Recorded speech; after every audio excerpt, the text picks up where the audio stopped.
sommes partis d'un constat assez simple. En Afrique, il existe beaucoup de moyens de paiement qui se développent et beaucoup de solutions de transfert d'argent, de solutions digitales globalement qui sont mises à disposition de la population.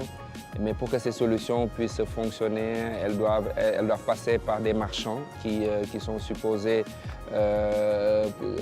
donner la possibilité aux clients finaux de faire du cash-in, cash-out sur leur compte ou juste de venir retirer de l'argent lorsqu'on a effectué un transfert pour eux. Malheureusement, ces marchands se retrouvent avec une dizaine de solutions.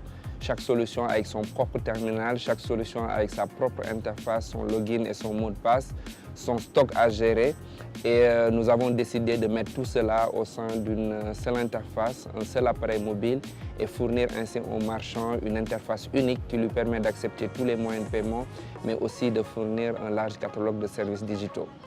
Nous avons un volume de 45 000 transactions par jour, l'équivalent d'à peu près 400 000 € par jour qui transitent par notre plateforme sur le Sénégal.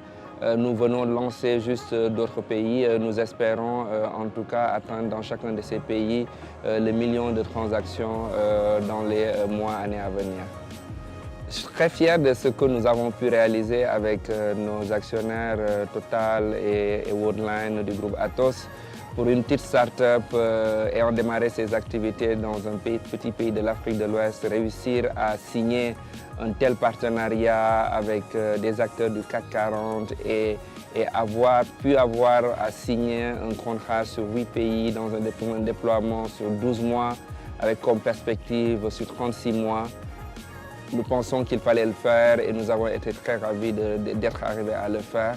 Et pour nous, ça sert d'exemple pour tout jeune Africain, pour toute jeune start-up qui se créerait dans notre zone. Et ça nous confère aussi une grosse responsabilité. Et pour cela, nous pensons que nous ne devons que réussir.